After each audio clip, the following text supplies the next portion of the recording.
Muy buenas tardes, tengan todos y todas. Es un gusto saludarles de nuevo. Un saludo muy especial para todos los compañeros en cada uno de los centros universitarios. Aquellos estudiantes que tienen la posibilidad de seguirnos a través de la página web y también un saludo muy especial a quienes están acompañándome acá en la sala central en Sabanilla. El día de hoy esperamos pasar algo entretenidos con dos temitas que no están desvinculados directamente uno del otro, aun cuando la temática general versa sobre la formación del Estado costarricense entre 1821 y 1849. Sí es importante destacar que vamos a hacerlo en dos tramos distintos. Primero, ocuparnos un poquito de lo que tuvo que ver con este fenómeno de nuestro paso por la Federación Centroamericana, que si se quiere aún hoy estamos tratando de pasar por ahí, ¿verdad? Y luego sí ocuparnos propiamente, digamos, de los rasgos más sobresalientes que tienen que ver propiamente con la consolidación o con la formación del Estado costarricense, por lo menos en esta primera mitad del siglo XIX. Vamos a dividir la mecánica de trabajo en dos sesiones de exposición, a las que les hemos intercalado dos sesiones de trabajo en grupo en cada uno de los centros, con más o menos una duración de unos 10 minutos aproximadamente por cada actividad. Conversar un poquito sobre la formación del Estado costarricense, repito, pasa por un evento de suma importancia. De repente, a veces sería interesante hacer el esfuerzo por tratar de visualizar sobre un aspecto tan sencillo y tan común para nosotros. Supongámonos que de repente las principales corrientes políticas nos llevan a un esquema de vida social, a un esquema de vida político no necesariamente democrático. ¿Qué se siente pensar en eso? A mí me parece que los eventos que en alguna medida giran alrededor de estos primeros años de la vida independiente plantean ese tipo de interrogantes, ¿verdad? O sea, venimos saliendo de un periodo en donde prácticamente entre 1575 a 1821, un lapso de más o menos unos 300 años, dependiendo política y económicamente, incluso socialmente, de lo que algunos todavía llaman la madre patria, España. Y en 1821 de repente se nos presenta la posibilidad de renunciar a ella. ¿Cuáles son los eventos? ¿Cuáles son las preguntas? ¿Cuáles son los retos que tuvimos que empezar a asumir en alguna dimensión como región, en alguna dimensión como naciente Estado? Me parece que son preguntas que están como telón de fondo, porque la fundamental de ellas es ¿y ahora qué? ¿Verdad? Alcanzamos la vida independiente, ¿y ahora qué? ¿Para dónde vamos? ¿Qué vamos a hacer con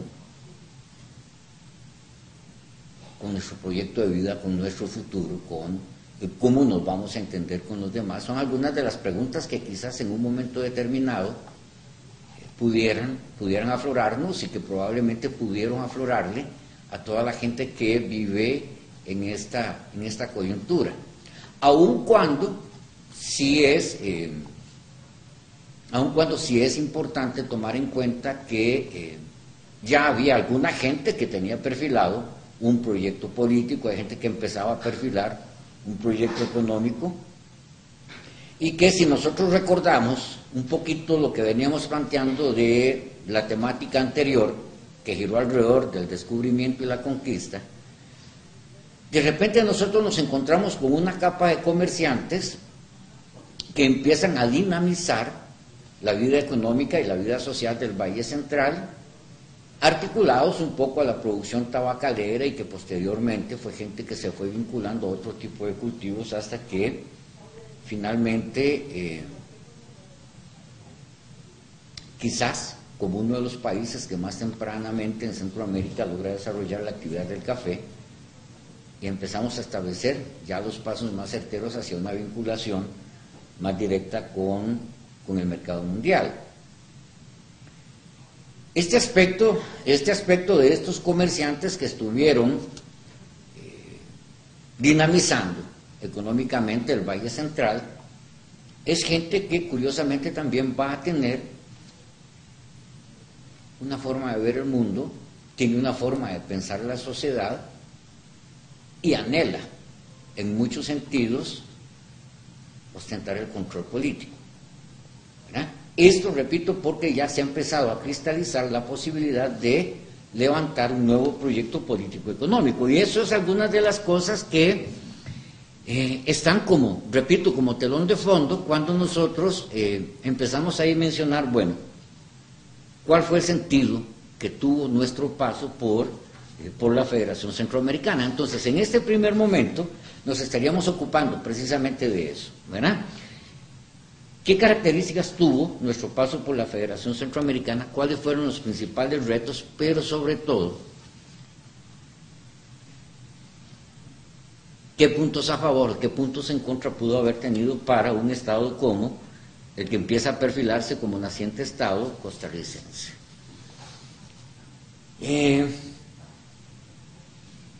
Al margen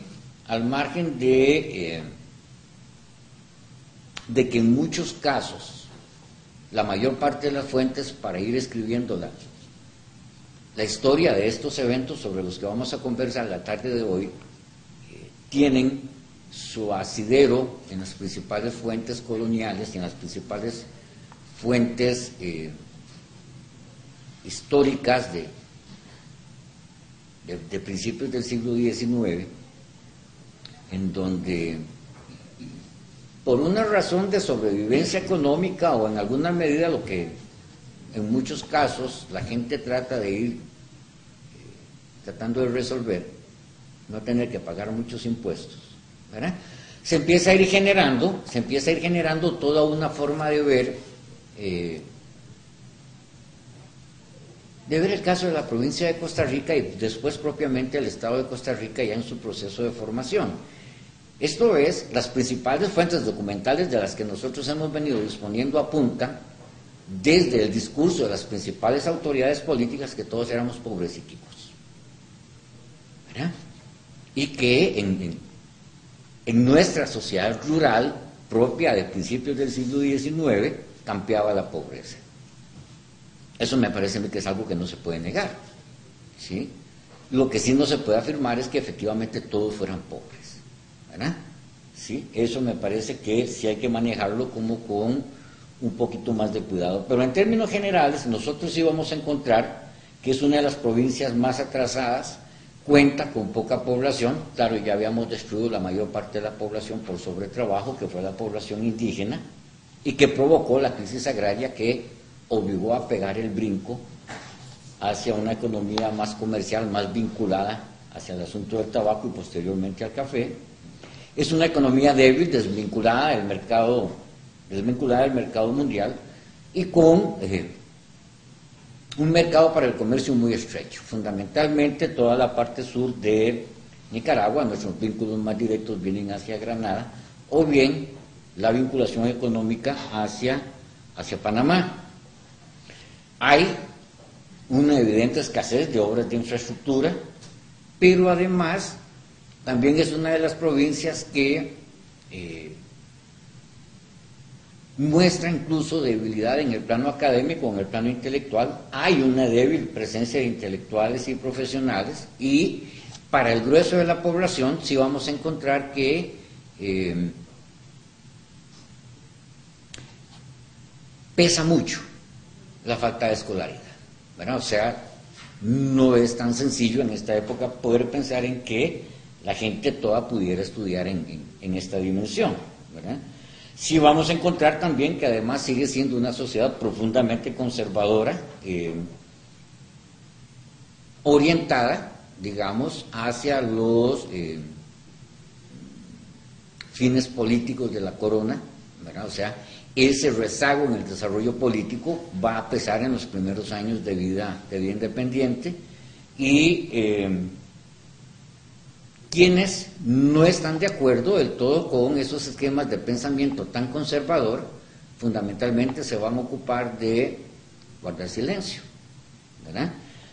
Hay momentos en donde ese silencio tendrá que romperse, pero mientras tanto, cuando las condiciones no son favorables, normalmente la disidencia prefiere ir haciendo un trabajo más de acalladito, ¿verdad? Entonces, quienes no estaban de acuerdo con esos sistemas de pensamiento tan conservadores y que empiezan a ir apuntalando esquemas de pensamiento más liberal, que buscan una apertura del comercio, que buscan una apertura en cuanto a las condiciones para poder contratar fuerza de trabajo y cosas por el estilo, van a ir despacio, ¿verdad? Porque precisan, ¿verdad? Pero sí van a mantener una actitud de bastante silencio. En términos demográficos, sí existe la pobreza, no es una pobreza generalizada, hay problemas para accesar la salud, hay problemas para accesar medicinas, ¿verdad? Y de algo que algunos de los otros estados ya habían resuelto más tempranamente, no tenemos universidad, ¿verdad? Y no es sino hasta 1814 en que fundamentalmente se va a fundar la escuela de Santo Tomás. Este conjunto de condiciones, en un momento de ruptura existencial, en un momento de ruptura política, supone asumir retos, ¿verdad? Hay que pensar en una organización política, como la queremos, ¿verdad? Hay que pensar en términos de, bueno, hasta muy principios de 1821 nuestra seguridad estaba garantizada, ¿verdad? En alguna medida por nuestro vínculo directo con España. Bueno, pues ¿y ahora? ¿Quién nos va a cuidar? ¿Quién nos va a defender? Decía un personaje por ahí, ¿verdad? Bueno, hay que hablar de los términos en términos de cómo garantizar la seguridad interna y externa. Vamos a hablar también de cómo nos vamos a vincular al mercado mundial, o sea, no vamos a hacerlo con productos que no tengan suficiente demanda. ¿Cómo vamos a construir el Estado? ¿Verdad? Es uno de los grandes retos, cómo vamos a construir el Estado, de qué forma lo vamos a hacer, ¿verdad? Lo vamos a llevar bien, tranquilos, conversando con la gente, lo vamos a hacer a garrotazos, cómo nos vamos a entender en términos de eso, y particularmente quiénes van a gobernar, ¿verdad? Porque esas son decisiones que hay que ir tomando en ese camino. Entonces esos son como los 5 grandes retos que nosotros podríamos ir encontrando, y esos retos son precisamente los que tienen que asumir, ¿verdad?, los principales actores políticos, que nosotros vamos a encontrar que hay sectores que son afines al antiguo orden colonial, hay intelectuales, hay comerciantes, hay hacendados, sacerdotes, burócratas, militares, ¿verdad?, afines al antiguo orden colonial, ¿verdad?, que a quienes la idea de la independencia no les viene tan mal, ¿verdad?, si eso no supone que en alguna medida, ¿verdad?, ellos vayan a ir perdiendo el control de todo eso que han venido controlando a lo largo del tiempo. La independencia planteaba, ¿verdad?, supone una ruptura existencial, ¿verdad? Eso implica forjar nuevas relaciones sociales y reglas para el juego político, ¿verdad?, dentro de la nueva convivencia, y va a requerir que aparezcan nuevos actores sociales y nuevos escenarios políticos. O sea, hay tareas que concretamente en esos 2 ámbitos se van a tener que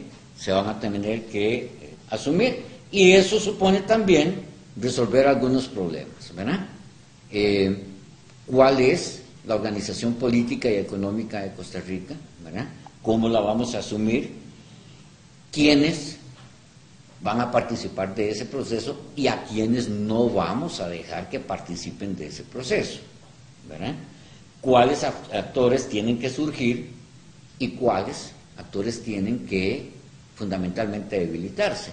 Ese es el juego político, ¿verdad? Particularmente en esquemas como los que empiezan a construirse desde esta época, nosotros de repente vamos a encontrarnos con que habían núcleos de poder muy bien establecidos, muy bien controlados, y de repente empiezan a ir perdiendo preeminencia. Y quizás, digamos, algunos de los signos que empiezan a ir mostrando esa pérdida de preeminencia tiene también como correlato la forma en que pueden resolver los principales problemas económicos, ¿verdad?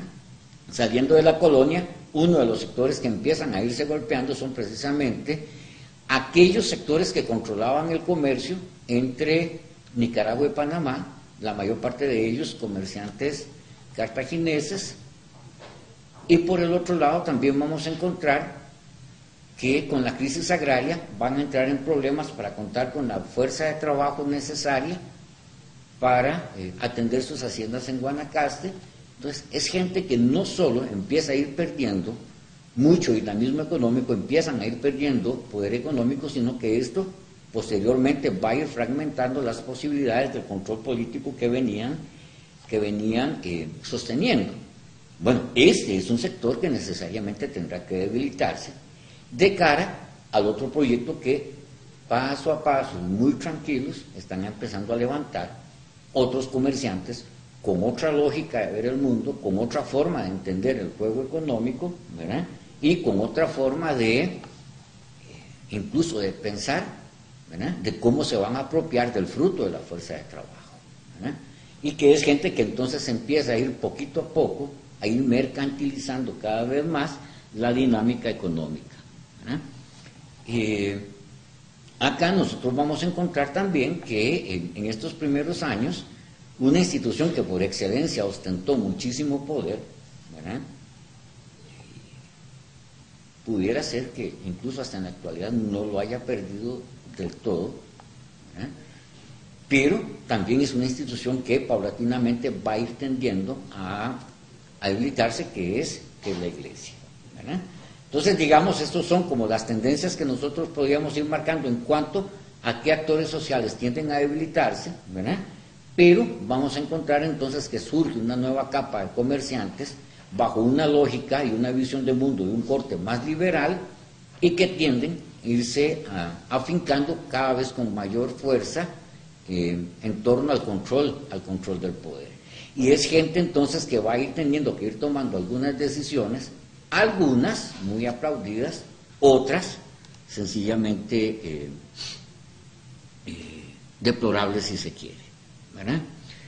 Dentro de los problemas que nosotros seguimos manteniendo, ¿verdad?, entonces hay que entrar a definir una serie de escenarios para el desarrollo de las decisiones políticas e incluso tomar decisiones alrededor de la administración de la justicia. Se mantiene la alianza iglesia, comerciantes y militares hegemonizando la sociedad. ¿Cómo sacar a la iglesia del escenario del poder político? ¿El poder burocrático lo mantienen los colonialistas o debe trasladarse? ¿Verdad? Esos son precisamente algunos de los principales ejes alrededor de la problemática que tiene que irse resolviendo dentro de la nueva dinámica que empieza a imprimirse en estos primeros años de la vida independiente, ¿verdad? Sí es, entonces, importante, por ejemplo, digamos que si vamos a encontrar nuevos actores sociales en ascenso, hay una cosa que ellos no pueden evitar, y es la necesidad de tener que centralizar el poder. Porque a la entrada de la independencia hay un fenómeno bastante interesante. Resulta que la iglesia tiene poder, los cabildos tienen poder. De hecho, dentro de los primeros años de la vida independiente tuvieron que nombrar los delegados de los pueblos, que eran delegados por los cabildos. Los militares tienen poder, ¿verdad?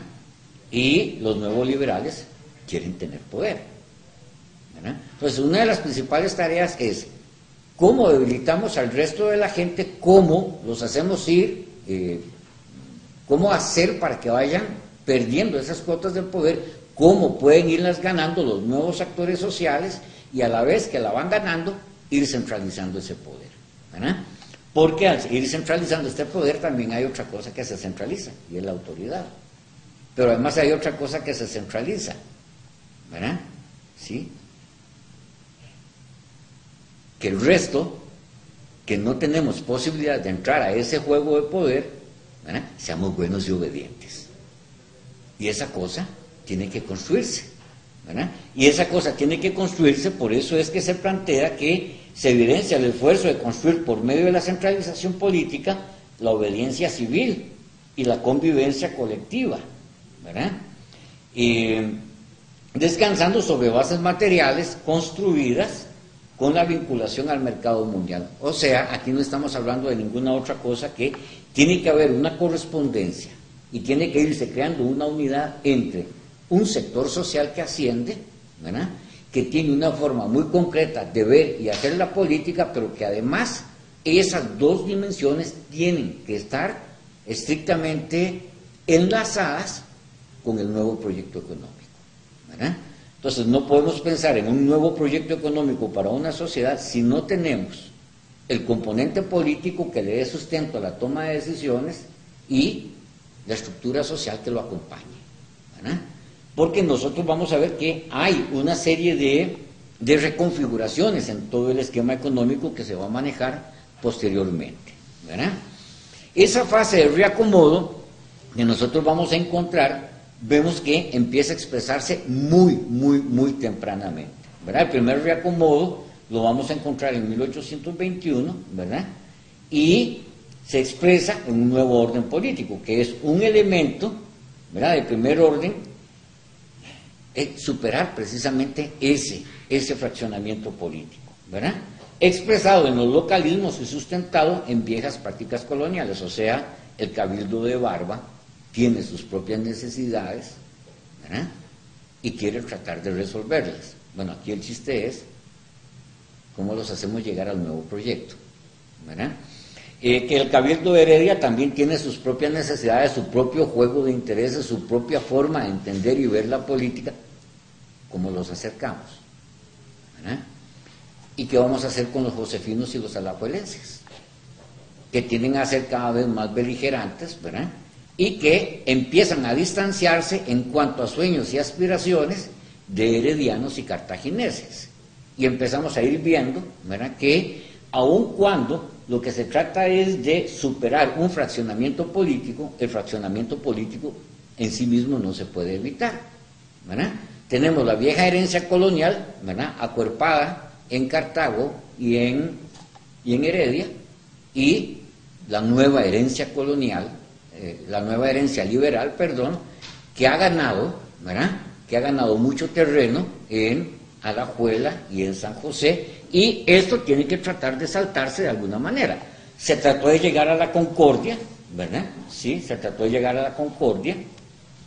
De hecho, uno de los primeros textos constitucionales dentro de este naciente Estado tiene que ver precisamente con el Pacto de Concordia, que es un acuerdo político muy básico que empieza a fijar las nuevas reglas para la convivencia social. Bueno, ¿y por qué llegar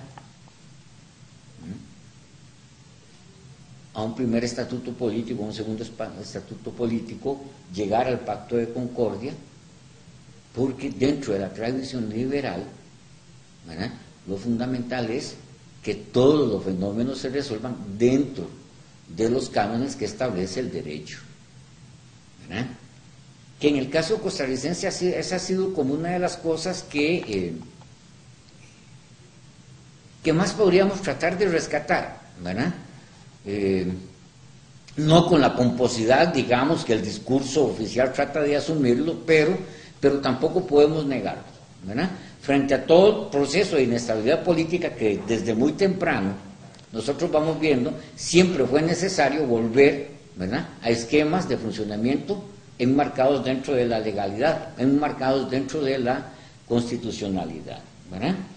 Y entonces nosotros vamos a ver que se integra una primera junta de delegados de los pueblos, ¿verdad?, hacia el 12 de noviembre, de mayoría conservadora, incluyendo sacerdotes y militares, lo cual no quiere decir que no llegaran liberales también, ¿verdad? Esta junta va a nombrar una comisión, ¿verdad?, que es la que se va a encargar de ir redactando el nuevo texto, y vamos a encontrar que están dos liberales, don Juan Mora Fernández, que de hecho llegó a ser posteriormente nuestro primer jefe de Estado, Juan de los Santos Madrid. Vamos a encontrar dos conservadores, ¿verdad?, José Santos Lombardo, Joaquín Iglesias, y un quinto, Rafael Barroeta, ¿verdad?, pero como que no hubo preocupación por ubicarlo ideológicamente, ¿verdad? Entonces esperemos que no haya sido el quinto malo para toda esta gente, ¿verdad? Pero lo interesante alrededor de esto es que vean que se trata de garantizar, se trata de ir manteniendo como una especie de equilibrio, ¿verdad? Pero ese quinto puede ir inclinando la balanza o hacia posiciones más de orden liberal o hacia posiciones de orden más conservador, ¿verdad? No hay una profunda diferenciación política, que hayan liberales y que no hayan conservadores, ¿verdad? Yo diría, ahí sí hay una buena, pero mitad, ¿verdad? Yo creo que sí refleja diferenciación política, ¿verdad? Porque la mitad de la sociedad empieza a inclinarse hacia una corriente de pensamiento llevados por los políticos, ¿verdad?, incluyendo los sacerdotes en algunos casos, que yo siempre manejo una máxima, ¿verdad? No hay nada más peligroso que un sacerdote en el púlpito, ¿verdad?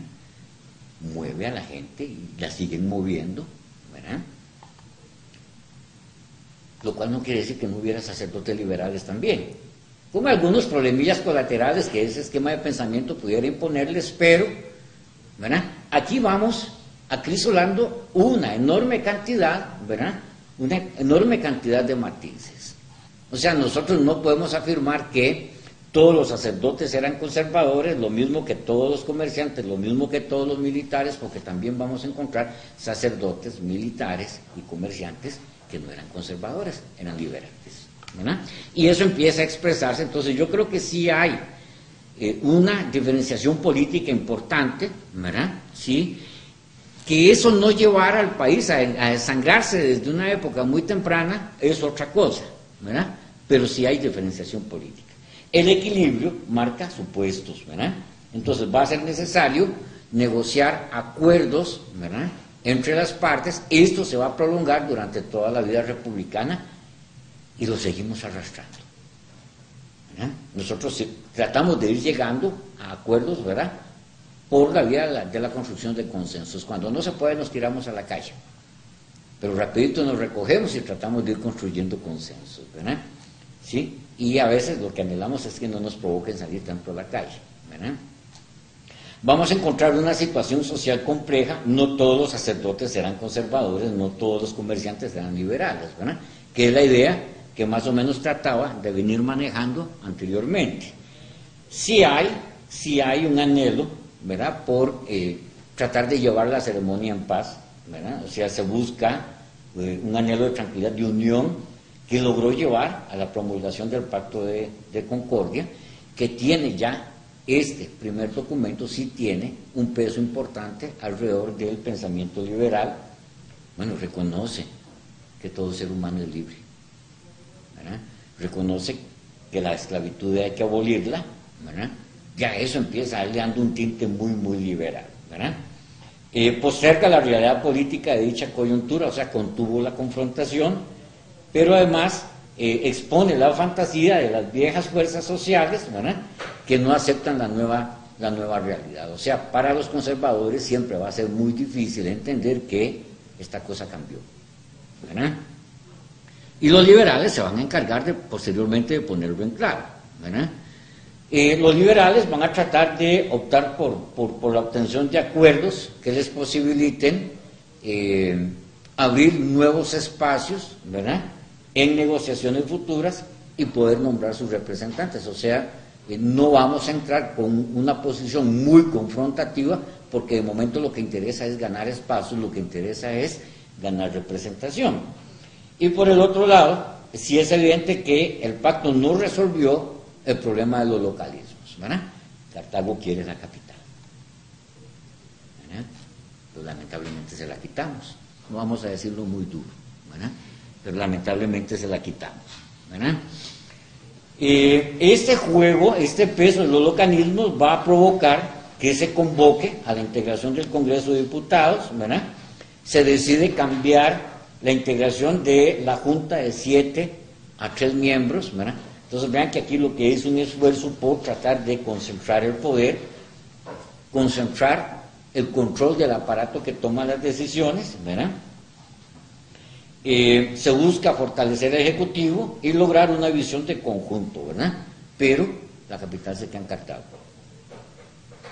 ¿verdad? Las fuerzas conservadoras desconocen el triunvirato, con lo que se rompe el orden constitucional y se desencadena la guerra de Ochomogo, ¿verdad? Aquella en la que heredianos y cartagos van a enfrentarse con alajuelenses y josefinos, ¿verdad? Y les quitamos las armas, ¿verdad? Les quitamos la capital, ¿verdad? Que ese fue, digamos, uno de los primeros triunfos de todo ese peso liberal que empieza a ir ganando la sociedad, ¿verdad?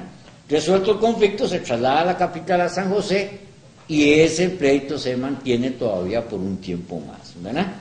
Que es ahí cuando salió toda aquella idea, no sé si la recordaron en algún momento cuando vamos pasando por la lectura, que lo viene a resolver en alguna medida la ley de la ambulancia, ¿verdad?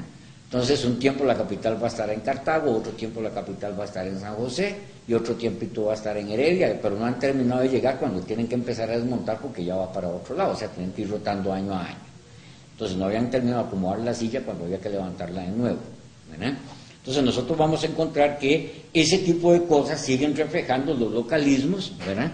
Sin embargo, dentro de las tareas de la tercera junta gubernativa que tiene que ir resolviendo estos detalles, ¿verdad? Es cuando empieza a prepararse el terreno, ¿verdad?, para nuestro ingreso a la Federación Centroamericana. Vean que incluso no fue una cuestión que tuvo que resolverse desde 1821, sino que va a irse ya resolviendo hasta como 2 años después, ¿verdad? Que parte de toda esa conflictividad que nosotros vimos que se vivió en Ochomogo era precisamente tratando de solventar y de preparar el camino para ingresar en alguna medida a la Federación Centroamericana, ¿verdad? Aquello de que si nos afiliábamos a Iturbide y estamos en esos encuentros y desencuentros, ¿verdad?, hasta que lamentablemente estalla el conflicto armado y resulta que incluso hasta el propio Imperio de Iturbide ya estaba cayendo cuando los costarricenses se estaban matando por si nos anexábamos o no a este imperio, ¿verdad? Pero entonces, lo que sí es importante es que a la tercera junta gubernativa le corresponde organizar los juramentos de obediencia y de sometimiento a la Asamblea Nacional Constituyente, ¿verdad?, que ya está instalada en Guatemala. Y hay que supervisar la elección en que se eligen los 12 diputados y los 4 suplentes del Congreso costarricense. Y se elige el primer jefe de Estado, don Juan Mora Fernández, ¿verdad?, que además de ser josefino, era liberal, ¿verdad?, además de maestro y militar, ¿verdad? Y fue uno de los primeros que empezó a ir haciendo algunas cositas alrededor del café. Hay un juicio, y yo incluso lo siento fuerte, ¿verdad?, de ver nuestro paso por la República Federal Centroamericana realmente como algo secundario, ¿verdad?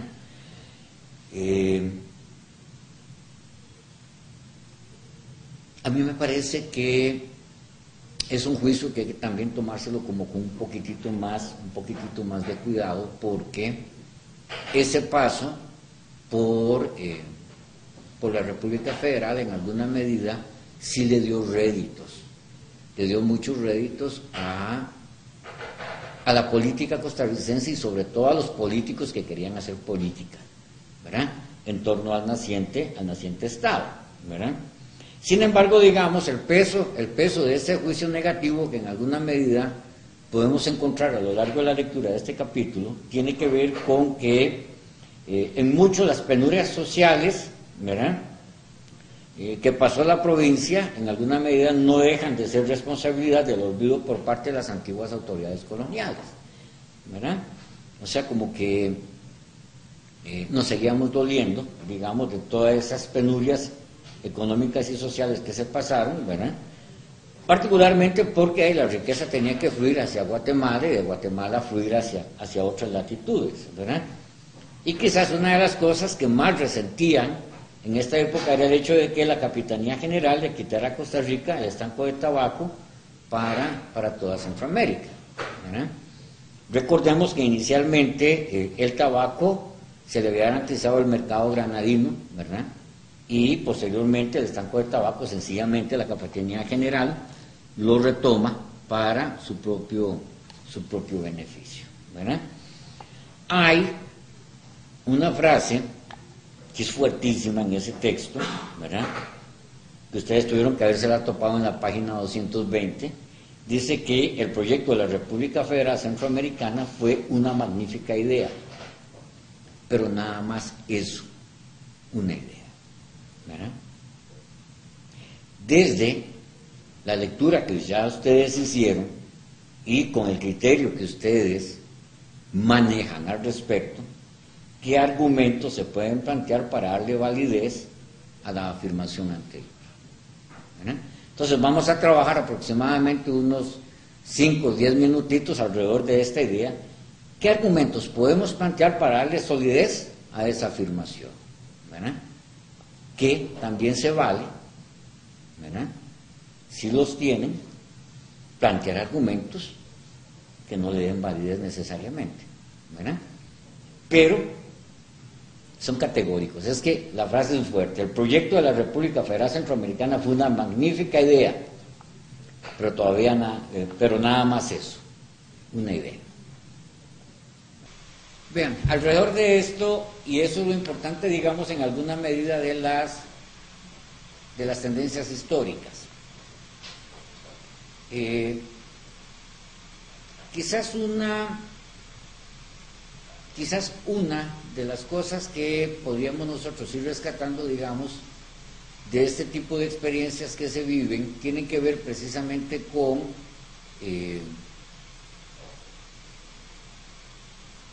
dimensionar y valorar la actuación, digamos, como de los distintos grupos sociales.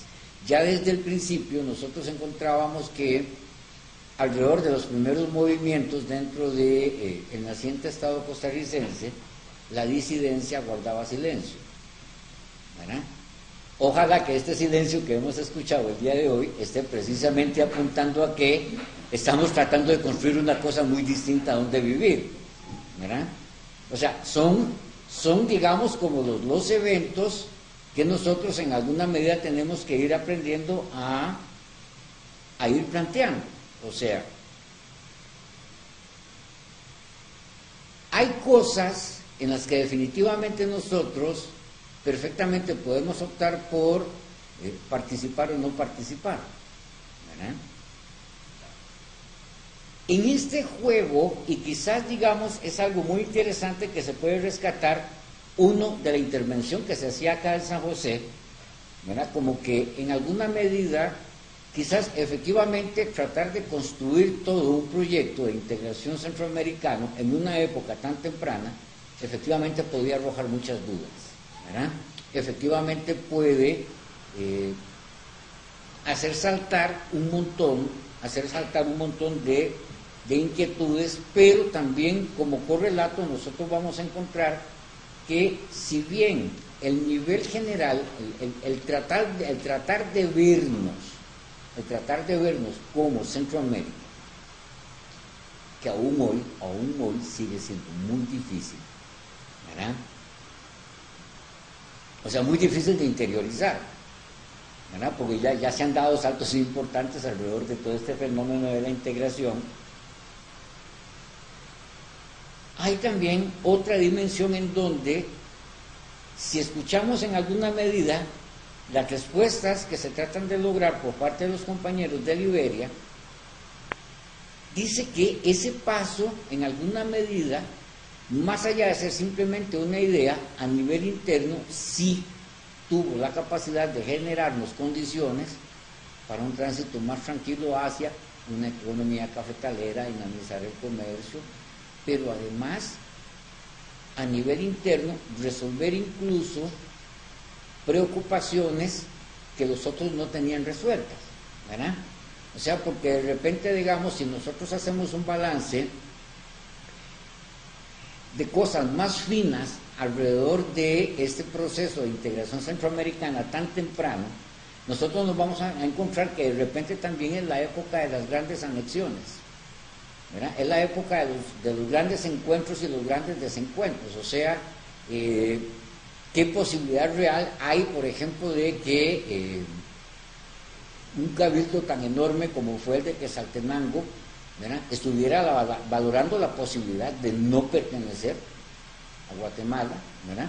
O por el contrario, encontrar regiones fronterizas, ¿verdad?, entre Guatemala y El Salvador, en donde los vínculos eran más cercanos que con Guatemala que con el propio El Salvador, y posteriormente se anexaron a Guatemala. El caso del partido de Nicoya evidencia un poco, digamos, las tendencias en este tiempo, ¿verdad?, aun cuando el partido de Nicoya jurisdiccionalmente era más Nicaragua que Costa Rica, ¿verdad?, porque sus vinculaciones políticas estaban más dadas, resulta que los nexos económicos eran más fuertes hacia Costa Rica, ¿verdad?, por todos aquellos hacendados cartagineses que tenían sus haciendas en Guanacaste. Entonces la vinculación económica nos era más cercana, nos era más propia, ¿verdad? Y entonces este tipo de cosas permiten que, si bien el resto de los estados centroamericanos están en una dinámica en donde si se descuidan pierden territorios, ¿verdad?, y si no se cuidan, ¿verdad?, también los pierden, ¿verdad?, pertenecer a la Federación Centroamericana, por convulso que estuviera todo el contexto, ¿verdad?, a nosotros nos permitió resolver el problema de la seguridad externa, ¿verdad? Somos parte de la Federación Centroamericana, entonces a esto no los vamos a molestar, ¿verdad? ¿Cuándo empiezan las molestias? Las molestias empiezan cuando ya dejamos de formar parte de la Federación Centroamericana, como lo vamos a ir viendo un poco más adelante, ¿verdad?